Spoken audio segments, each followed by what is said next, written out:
Thanksgiving is a time for appreciation. It's a time to remember our many blessings. And it's time for all families to be together.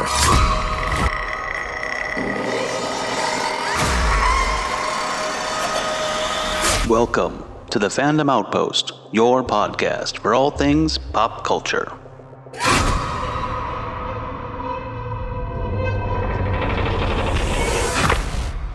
Hi everybody, welcome to the Fandom Outpost. Today we have a SideQuest episode reviewing the movie Thanksgiving, a 2023 release from Eli Roth, a horror film taking place around the Thanksgiving holiday. So we'll go over a little bit of the plot and what we thought about it and share a few spoilers as we go along later on. We'll let you know. Today I'm your co-host Bob, and I am with Jim today. Hey guys. And we're going to talk about it a little bit. A short review. I know it's been out a while, but it kind of came through the streaming waves, and we caught it, and we thought we'd talk about it, right? Yeah, it was fun, I think. Did it remind you of anything? Well, it reminded me of a lot of things. It reminded me of something. It reminded me of a lot of things, Bob. And I think what I can go into this review saying is that the filmmakers knew the assignment when they were making this. They really understood that this is going to be a loving homage to 80s horror films and holiday-themed slashers, I guess, would be my best description of it.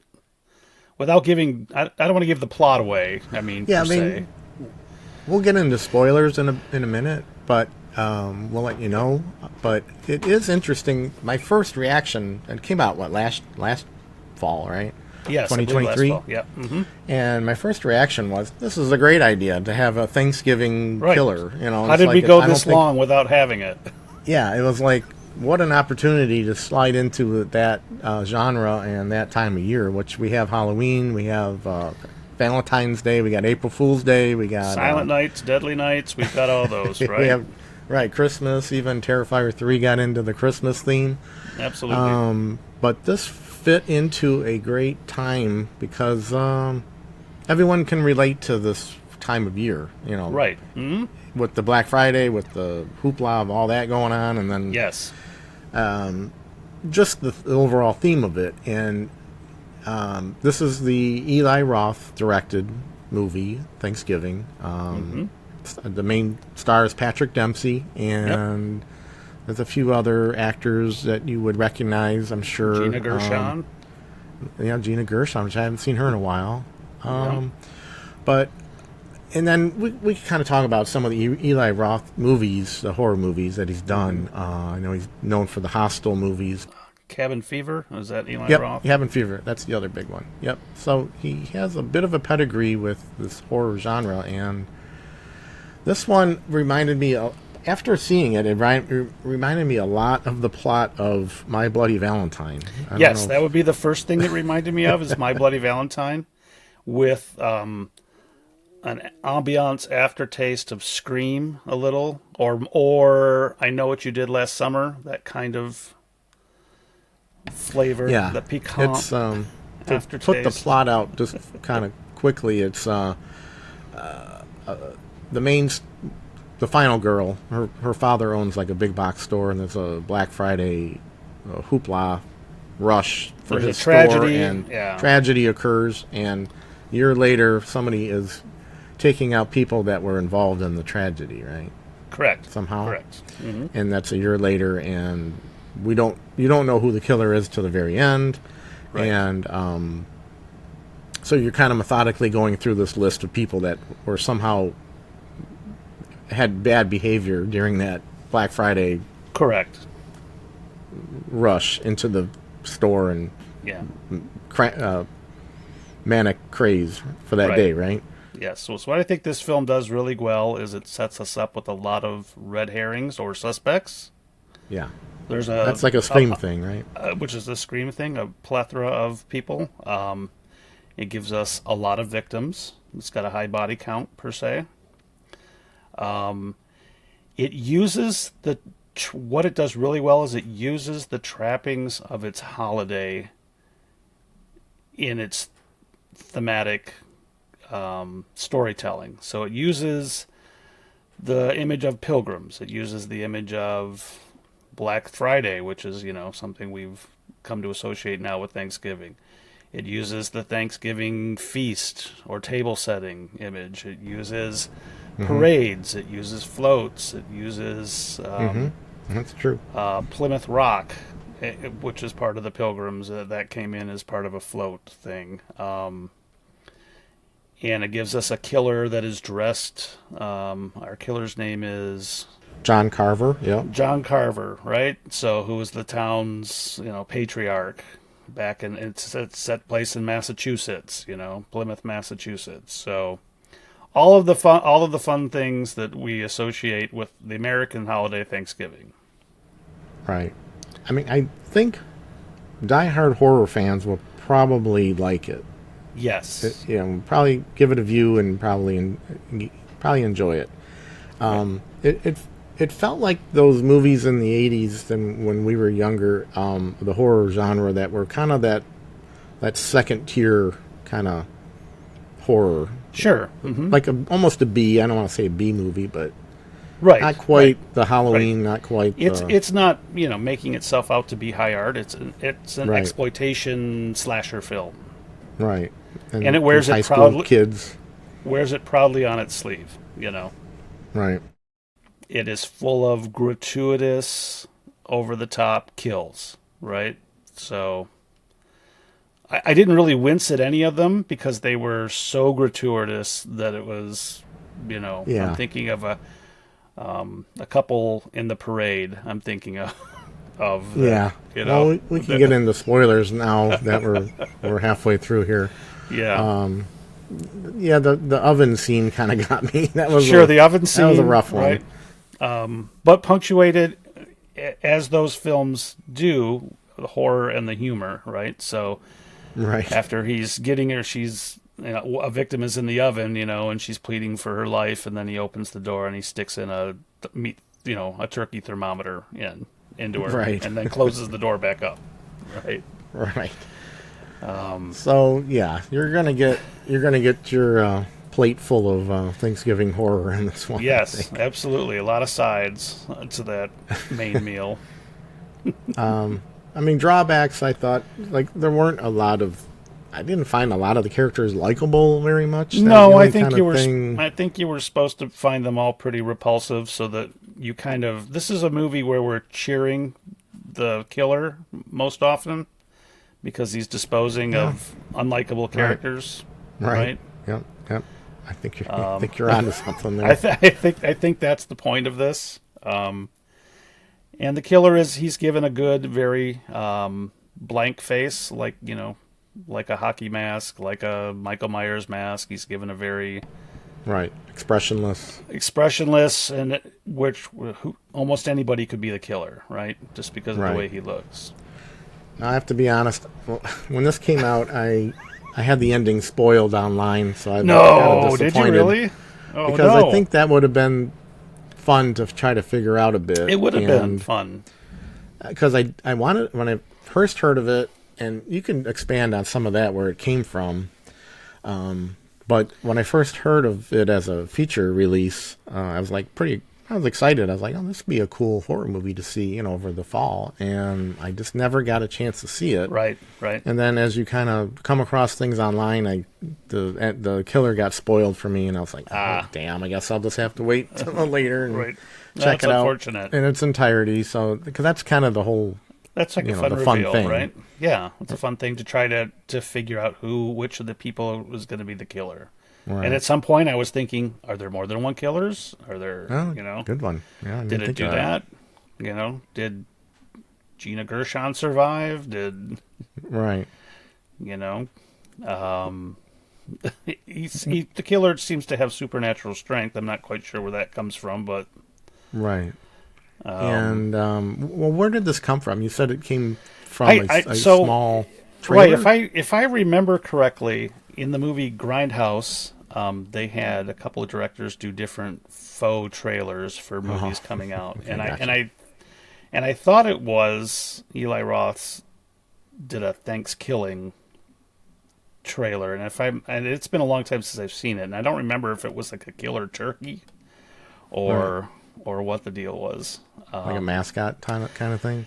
Something of that nature, but it was No, an just a actual quick. turkey. It was just a quick little trailer, and you're watching it, and you're going, "Wow, how isn't there a Thanksgiving killer movie?" And it's like, I mean, there's, some people will probably pull out a couple that maybe happen around the holidays, something like that. But as far as a Thanksgiving themed killer, we hadn't had one properly, I suppose.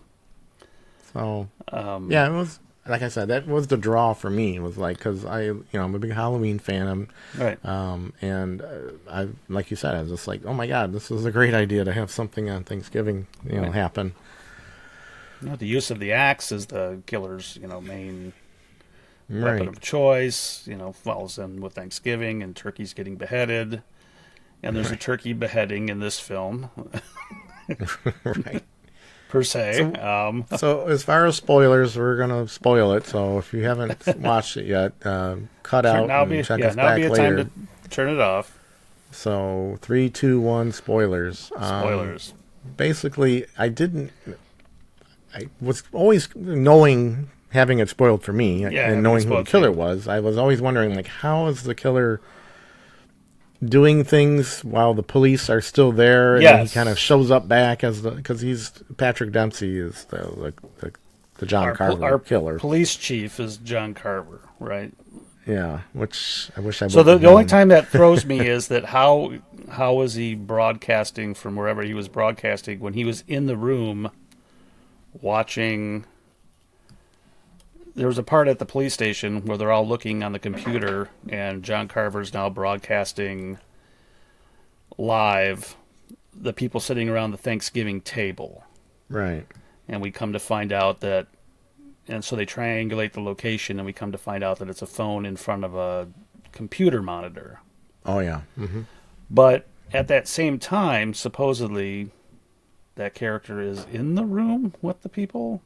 I'd have to go back and watch it again. But upon my first watch, that was my head scratcher. And the killer shows up during a Thanksgiving parade, not dressed normally. He's dressed... So you're looking for... The whole town has these John Carver masks because that's the town's mascot. Right. So they give you a lot of people to look at in the parade as to who could be the possible killer. And the killer shows up dressed differently. But I was wondering if we were seeing... I'd have to go back to see if we were... Because we also get to see the people on the float looking at the cops, and the cops kind of nodding. It's like, yeah, we got your back. Because they're setting a trap to find the killer. Right. We didn't see Patrick Dempsey with those policemen. We just saw other officers. So that's is out there. Yeah, the killer was very proficient with a gun, so that makes sense. Yeah. Because he tranquilized some people. Right. And he didn't kill everybody. Like when he went to the girl's house that had to go to Florida with the Russian father. Oh, right. He tranquilized an officer and and the father, but then he was only after the people in the Black Friday incident. Gotcha. Yeah. I don't want to explain the whole movie, but I know. These are high points and low points. Right. There's 4 or 5 kind of big set kills. Pieces. Yeah. Right. Yeah. There's a pretty cool one with the mannequin heads. I thought that was kind of interesting. Yeah, that was mm-hmm. In the school, in the high school. Yeah, in the salon cosmetology or room whatever. of the high school. Yeah. Yeah. So that was kind of an interesting little, it built up some suspense, right. I thought, and the final girl